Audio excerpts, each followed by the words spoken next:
What's up, guys? It is Brandon from the Two-Piece Mandem, and welcome back to another Premier League prediction, week 25. And this week has been very, very tough, especially yesterday, what happened. And before I actually get into this video, and so you guys to hit the like and subscribe button, I want to give all my thoughts and condolences to Kobe Bryant's family.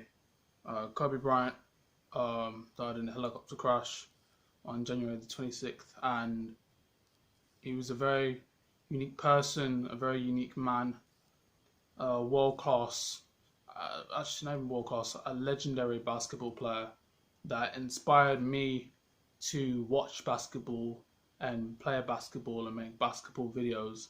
And he's one of the reasons why the Two-Piece Mandem channel is doing so well. He's one of the me making that video, him inspiring me to play basketball as like my first video, gave me the confidence to make more videos, and it was all from him.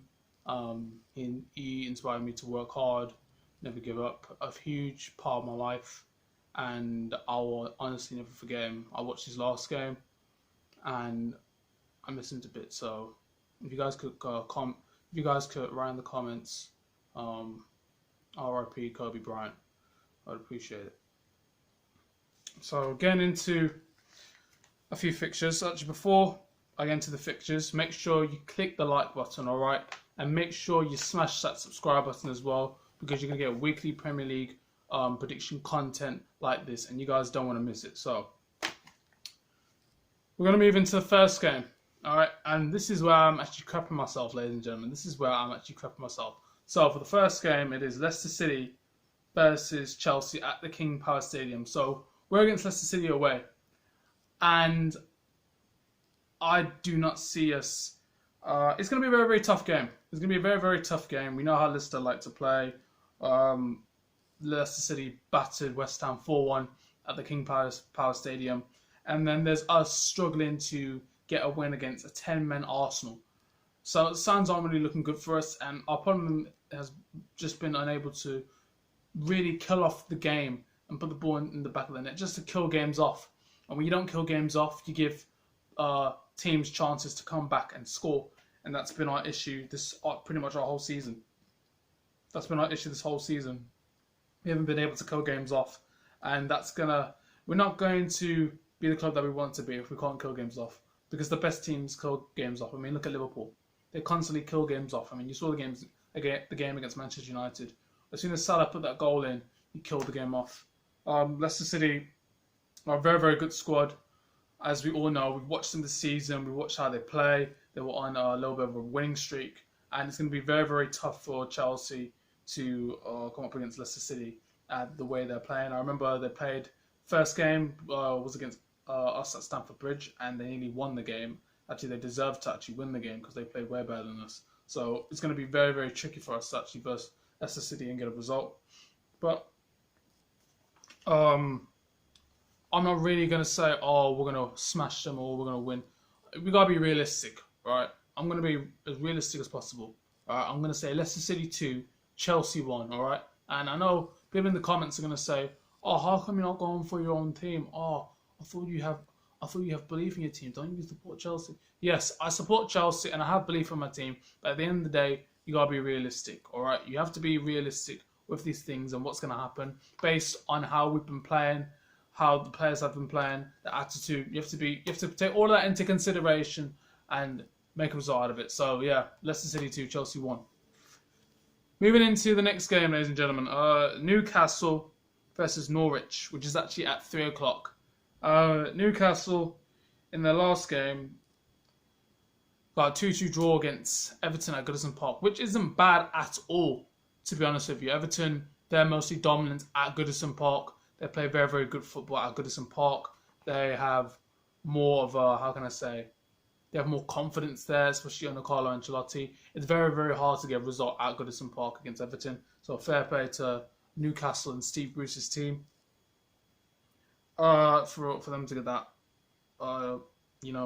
point. For Norwich, I feel as though, let me find Norwich. Yeah, for Norwich, unfortunately, they suffered a 2-1 loss against Tottenham Hotspur, and that semi just dented their confidence. They haven't been amazing this season at all. Tottenham should be battering them, if I'm honest with you. So 2-1 isn't really a score you should be really upset about. At least you gave them a fight. You could have lost 5-0, let's be honest, but Tottenham have had like a line of injuries, so it's going to be very, very tough. Newcastle obviously in a better position. They're in a better position than Norwich. Norwich haven't been playing amazing this season. I feel as though Newcastle, Steve Bruce, everyone thought that they'll be relegated, they'll be at the bottom. But when you look at Steve Bruce's team, the fact that they have two horrendous strikers, Joe Linton and Almiron, Joe Linton and Andy Carroll. When you look at those two strikers that Newcastle have, you're thinking, how are these guys going to get goals? But now that you see it, you see how Newcastle are playing, the way they're defending and attacking. They're starting to get results. And it's going to be very, very tough for Norwich at St. James's Park. I don't really see them getting a result. I do favour Newcastle a lot. So for this one, I'm going to say Newcastle 3, Norwich 0. Moving on to the next game. Crystal Palace versus Sheffield United, ladies and gentlemen. Crystal Palace versus Sheffield United. Crystal Palace, unfortunately, lost against Southampton at Selhurst Park 2-0. Now, you can see how the change in the Southampton team, you can see how the new managers come in and now they're starting to bang in goals. As with Crystal Palace, I expected them to put a little bit of a fight. I mean, losing 2-0 against Southampton wasn't... it's not really good enough, is it? I mean, at Selhurst Park, at least put up a fight. I know the Southampton team's on form. They're starting to get wins. They've had that manager momentum, but Crystal Palace were just unable to actually put a dent in like their streak. And when you look at Sheffield United have been bastards to actually break down. They've been bastards to break down this season, and unfortunately they suffered a 1-0 loss against Manchester City, which I think is a little bit harsh. For them to only lose 1-0 against Man City says a lot. It says a lot about their character. It says a lot about how they defend, how they play. It's a bit that they lost at Bramall Lane, but at least they gave Manchester City a fight.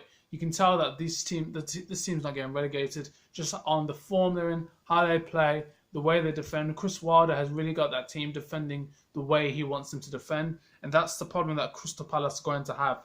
All right, so if they can't beat Southampton, they're really going to struggle against Sheffield United, and I don't really see Crystal Palace getting a result at Selhurst Park against Sheffield United, because they are a very, very tough team to face. We verse them and they got a draw against us at Stamford Bridge, and I dread the day that we have to verse them at Bramall Lane. So for this one, I'm going to say Crystal Palace 1, Sheffield United 1. Going to move on to another 3 o'clock game. We have, how many 3 o'clock games do we have? We have 1, 2, 3, 4, 5, 6. We have 6 3 o'clock games, ladies and gentlemen. So the next game, West Ham versus Brighton. Now, when we look at West Ham, their last game was Leicester City, like I mentioned, and they got absolutely hammered 4-1, right? The Hammers got hammered, mate, all right? They got absolutely destroyed, and Leicester City just took them to freaking school. Like, let's just be honest with you. I know Leicester City, they've been playing well. They've got Jamie Vardy, they've got Barnes, they've got Ricardo Pereira, they've got Maddison, Tillemans, but for them to get cast at 4-1, geez, they must be a part of dog rank, man. Like, Jesus Christ. Like, David Moyes, man. Like, when David Moyes came in, I swear they won their game against Brighton 4-0.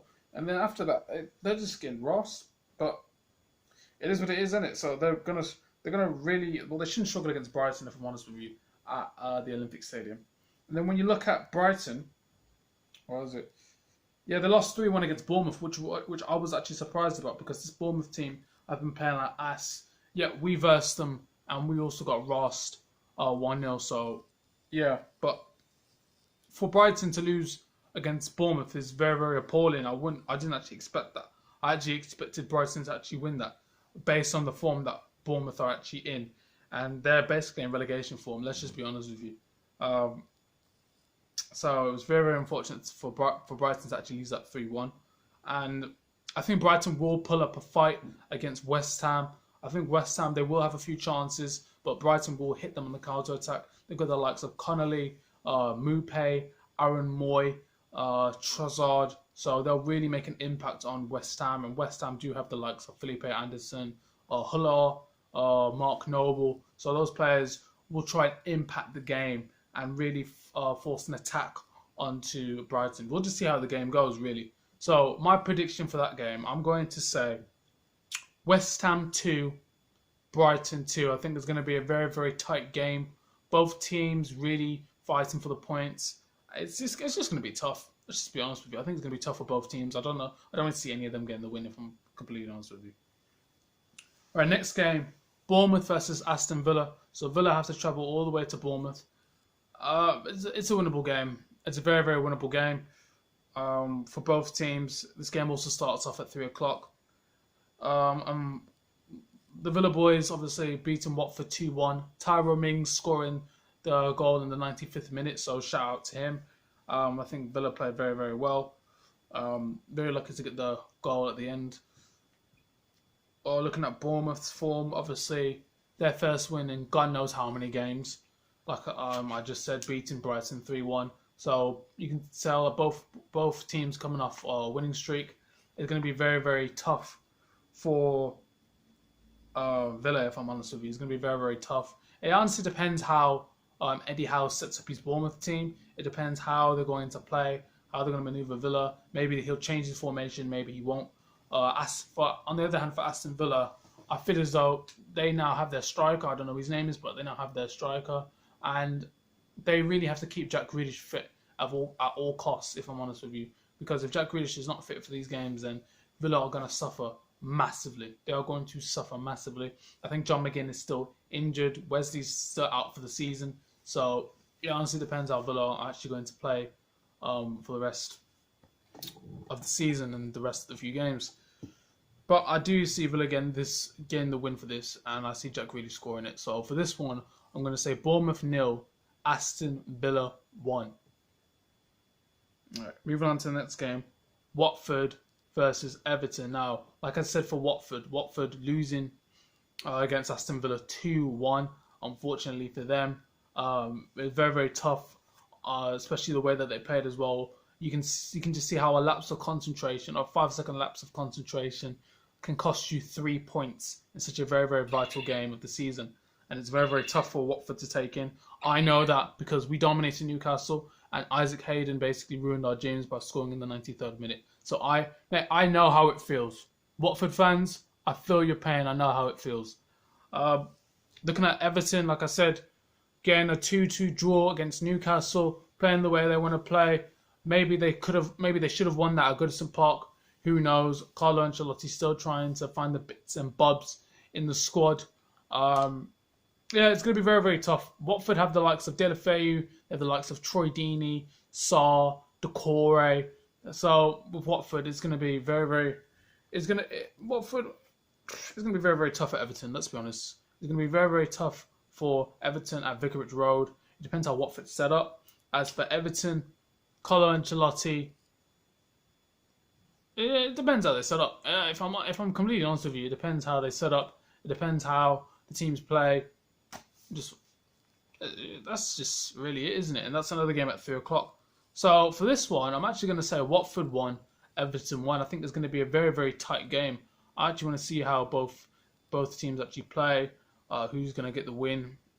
Oh, sorry, none of them will get the win. I want to see how both of them will actually play. I want to see what tactics their managers are going to put up. Why they put those tactics up. It's going to be very, very interesting. All right, moving on to the next game. I'm going to say, what is it? Is that 3 o'clock as well? Liverpool versus Southampton. Now, I watched the Liverpool versus Wolves game, right? Actually, before you even talk about Liverpool, we're going to talk about Southampton. All right, big up Southampton for getting that win at Selhurst Park, beating Crystal Palace 2-0. All right, big them up, right? Because going to Selhurst Park is a very, very hard. Getting a result at Selhurst Park is very, very hard, all right? Against a very hard Crystal Palace team, against the likes of Jordan Ayew, Wilfred Zaha, Milivojevic. It's going to be, it was tough. So fair play to Southampton. The manager has changed the spirit, has changed the attitude, has changed the football of the team. And you can see how they're playing. You see the wins that they're getting. I remember when they lost and they got classed with 9-0 against Leicester City.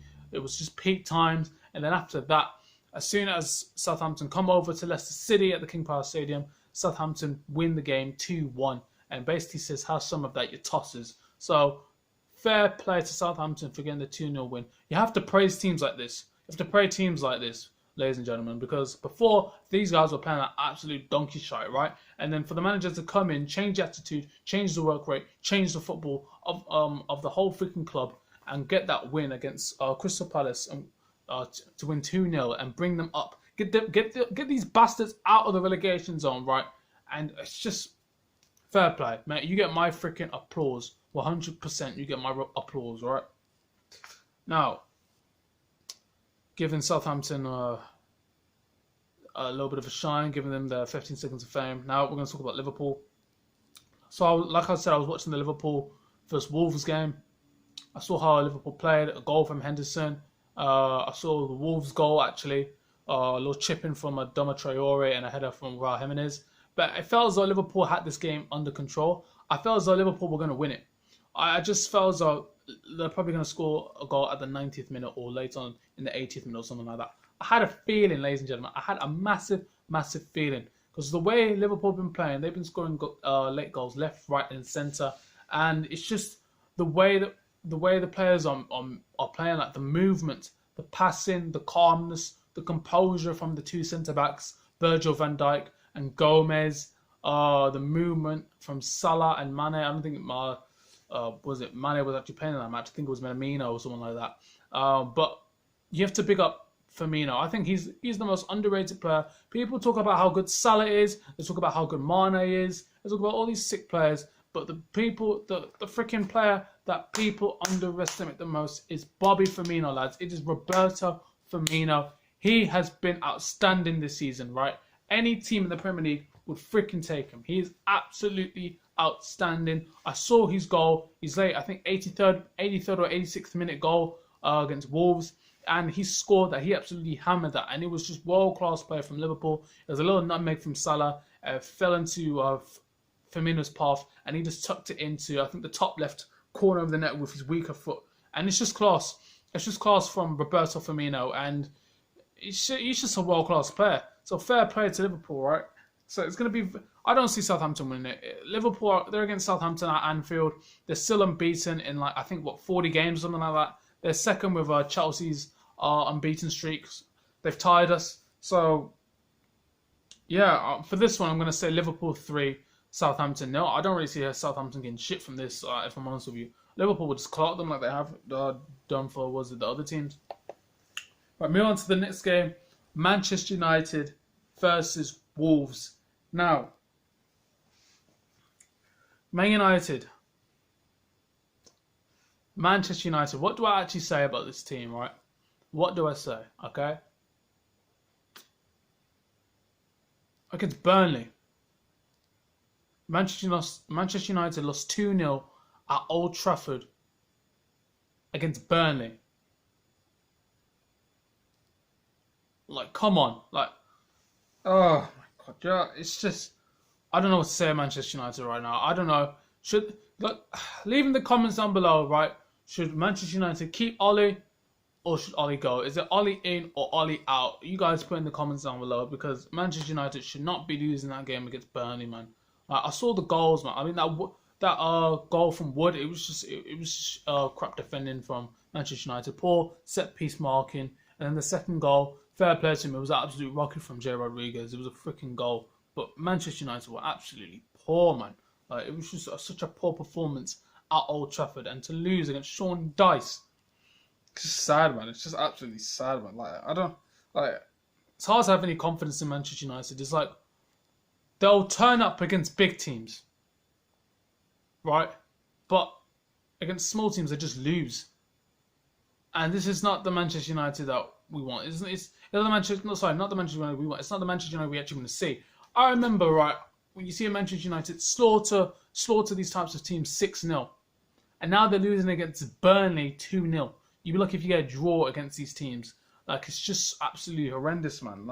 I don't really know what to say about Manchester United and the way they just played. As for Wolves, very, very unlucky on how they played against Liverpool. I think they played very, very well, if I'm honest with you. but it's just the quality of Liverpool that shone through. I think Adama Traore played well. Raul Jimenez was getting in between the lines. Wolves had a chance at the end. I think it was from Necto or someone like that, and he missed it at the end, and it was very, very unlucky for them. I thought Wolves were actually going to nick the goal at the end and get a point against Liverpool, so it was just very, very unlucky for them. But like I said, for Manchester United, man, it's just awful. Fair play to Burnley for getting the result because they needed it. But Manchester United, man, you got to fix up, man. Ole Gunnar Solskjaer needs to fix up, right? That's all I'm saying, right? Because there's no way you're going to beat teams like Wolves and all them lot if you're losing 2-0 against Burnley, right? It's just disgraceful. Do you know what I put for this one? I put Manchester United 1, Wolves 3. And the game's at Old Trafford, ladies and gentlemen. 7:30 and it's at Old Trafford. I don't see United getting a result there. I think they'll get torn apart by Raul Jimenez. They'll get torn apart by Adama Traore. I don't see it happening. And it's just sad, ladies and gentlemen. It's really, really sad. And it's just sad from Manchester United's point of view. I think Wolves will have them, if I'm honest with you. If Manchester United play the way they played against Burnley, they're going to get rinsed. All right? Manchester United should not be playing like that. All right? It's all good being freaking Tranmere Rovers 6-0 and all that stuff. But when you're in the Premier League and you're losing against small opposition like that, it's simply not good enough. It's just not good enough. Like, what else can I say? It's just not good enough. Right, moving on to the next game. This is actually on Sunday at 2 o'clock. Burnley versus Arsenal, ladies and gentlemen. Burnley versus Arsenal. Now, we're going to talk about Burnley. Fair play to Burnley for beating Manchester United 2-0. Everyone defended remarkably. Obviously, they're good at set pieces. That's what they're well known for. And their set piece tactics worked. You can see how much time and effort they put into that on the training ground against Manchester United. They put a lot of work into that. Manchester United just couldn't defend for shit. And for Jay Rodriguez's goal, it was absolutely remarkable. It was a world-class goal that Sean Dice was 100% proud about. VAR didn't screw them over this time, so they actually got the points that they actually deserved. And that's what Sean Dice has been frustrated about this season. VAR always ruling out Burnley's goals, always all of the decisions going against Burnley. And do you think VAR has ruined football? I think I've asked this in another Premier prediction, but do you honestly think VAR has ruined football? Leave your comments down below, right? Leave your comments down below if you think VAR is ruining football. We should go back to the old days where there was no VAR, right? I want to know your thoughts, right? I want to know your thoughts and predictions on this, all right? Now, we're going to talk about Arsenal, right? We're going to talk about Arsenal. And for Arsenal, all right? Obviously, they played. I saw their lineup. Happy that Mustafi was playing. Wasn't able to watch the first half because obviously I had to get my tooth fixed. But found out that David Luiz got sent off because it was a bad pass from Mustafi. Who else would it be? Of course, it would be Mustafi. And we were 1-0 up. And I'm thinking, yeah, this is good. Like, we should be able to tell them we're 1-0 up. 10-man Arsenal. We should win it. But no. So, pretty much, Arsenal are defending for their lives in the second half. Gabriel Martinelli gets the ball. I'm thinking, okay, Kante's at the back. He'll be able to stop him. Kante does a Gerrard. Slips on his arse. Well, doesn't slip on his arse. Slips on his face. Right? Slips on his face. And then Martinelli gets the ball. Dribbles into pretty much... Well, there was no Chelsea defence there. Just dribbles into space. And fair play to him. He has the composure to slide into the back of the net. And it's just really, really unfortunate. It's very, very unfortunate for Kante to slip at that last second for him to just slip. It's just very, very unfortunate. And Gabriel Martinelli, as we know, who's just been on fire, let's be honest, he's pretty much one of Arsenal's best players, has slotted it into the back of the net. And I think, personally, Chelsea should honestly make a bid for him. But Arsenal probably won't sell him. So, yeah, Gabriel Martinelli puts it into the back of the net. That makes it 1-1. I think it was 10 or 20 minutes later, we score. Aspilicueta puts it into the back of the net. It was very, very good play from us. Well-worked goal. And this is what really pisses me off. So, essentially, we score that. And then I think, 3 or 5 minutes later, we concede. Do you know who we conceded against, ladies and gentlemen? Let me tell you who we actually conceded against. Hector Bellerin. Right? So, he's on the edge of the box, right? I don't think he's going anywhere. Tammy Abraham moves to the right, obviously. Emerson thought he was covering Bellerin's left. Clearly wasn't. Gives Bellerin the space to shoot with his left foot, right, and slot it into the back and slot it into the bottom right hand corner. When have I ever seen Bellerin shoot with his left foot and go into the net? This is what annoys me, ladies and gentlemen. Our defending is just woeful, and this is what costs us games. All right, how are you going to score and then 3 minutes later concede? This is what really, really pisses me off. I'm fair play to Arsenal and how they played, right? I'm not going to knock any credit from them, but honestly, our defending was woeful, man. How are you going to defend like that, man? It was just shite. It's just a very, very annoying goal to concede, and we should have won it as well. We should have really, really won it. Arsenal obviously needed the win, but they don't care, man. If they're 10 men down and they're 1-0 down, they obviously know that they obviously thought, okay, they've lost the game. But for the team to actually come back, show attitude, drive, heart, and passion, for them to come back and not give up and still push on. It looked like they were going to win it at the end. I'm not even going to lie. Right, we have the extra man advantage, and it looks as though they were going to score at the end. Like, that's how. Do you know how scary that is? Like, that's ridiculous. Like, that shit shouldn't even be happening. But fair play to Arsenal. Fair play on how they played. They freaking deserved the draw at the end. They deserve the point, as you will. They've been drawing all season, and we couldn't beat a 10-man Arsenal, ladies and gentlemen. That's us. We'll beat an 11-man Arsenal at the Emirates, but we can't beat a 10-man Arsenal at Stamford Bridge. It's just how it is, isn't it? But they're against a Burnley team at Turf Moor, so they're really going to struggle. For this one, I'm going to say Burnley 2, Arsenal 2. Arsenal have just been drawing all season. I don't really see them getting a win this season. I think Aubameyang is back for that game. I'm not really sure. I think his suspension is over. Maybe they'll nick the win. I don't really see them nicking it. I think it's just going to be 2-2. Arsenal's season hasn't been amazing. Drawing a lot of games. Arteta, half of his players aren't really his players. I don't know if he signed any centre backs.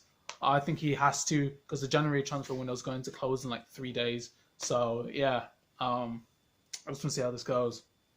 So, last but not least, ladies and gentlemen, Tottenham versus Manchester City at White Hart Lane, at the Wembley Stadium, and not Wembley Stadium, but at White Hart Lane. Don't really see Tottenham getting a result. Most of their players are injured.